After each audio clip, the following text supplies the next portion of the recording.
Magandang hapon po sa inyong lahat. Tayo magbabalik dito sa ating munting channel guys. Ayan, mayroon na naman tayong isi-share na coins.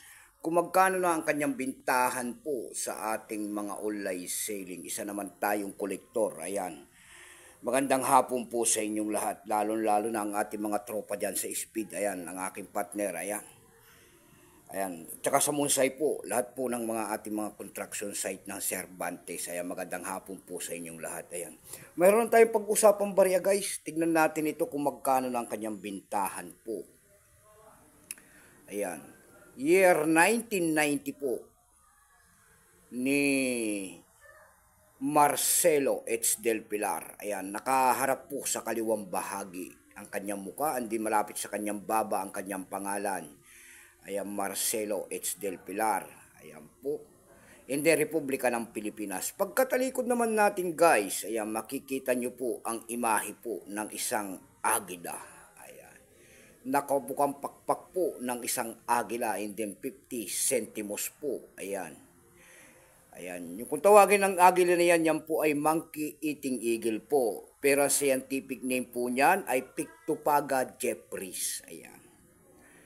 Pasamantala tayo muna magpapasalamat muna sa masugid na tagapagsubaybay dito sa aking munting channel. Ayan, lalo-lalo na ang aking mga subscriber dito sa aking YouTube channel. Ayan, thank you so much sa inyong lahat. Mabuhay po kayo in God bless at magandang hapon po. Maraming salamat din po sa mga nanonood dyan sa ating FB page. Ayan, lahat po na nakapalo sa aking FB page, thank you so much. Magandang hapon din po. Ayan, ito po ang ating pag-uusapang barya. Yun naman pong hindi pa po sana nakapag-subscribe dito sa ating YouTube channel. Ayan, anyayahan ko lang sana kahit malaking tulong na po o bagay ang inyong magagawa. Tulad na lamang po ng pagpindot sana ng ating subscribe button, like and share. Para ma-update ko naman kayo sa mga bago ko pang ilalabas na video about coins. Ayan, nagsimula ang years itong barya na ito mula year 1983 hanggang year 1990. Last year po ito, itong year 1992. Ito po ay large type kung tawagin nila. Value po ay 50 centimos po. Currency piso 1967 up to date po. Composition yan kung anong materialis ang ginamit sa barya na yan. Yan po ay copper nickel.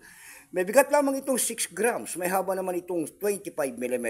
May kapal po naman itong 1.62 mm.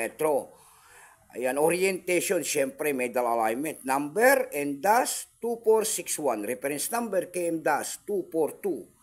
Itinigil naman ang paggamit sa barya na ito ng Pilipinas noong January 2, 1998. Ayan. Ito pong year 1990 na ito guys, ito po ay 10% lamang. Wala pa pong may pakita ang Bangko Sentral kung ilang piraso pong ginawa sa barya na yan. Pero may price appraisal na rin po yan doon sa ating lumista. Ayan, binigyan na po ng presyo.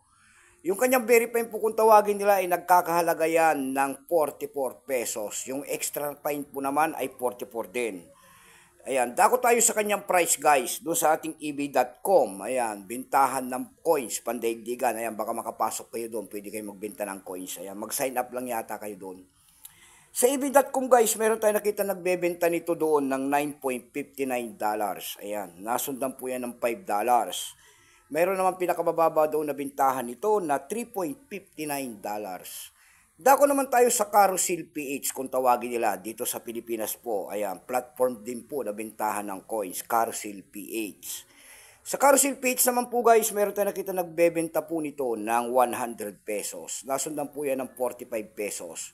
Yung pinakamababa po ay 45 pesos pala po yung pinakamababang bintahan nito. Ayan, 100 pesos ang sumunod, hindi 50 pesos po. Ayan, hanggang dito na lang po. Magandang hapon.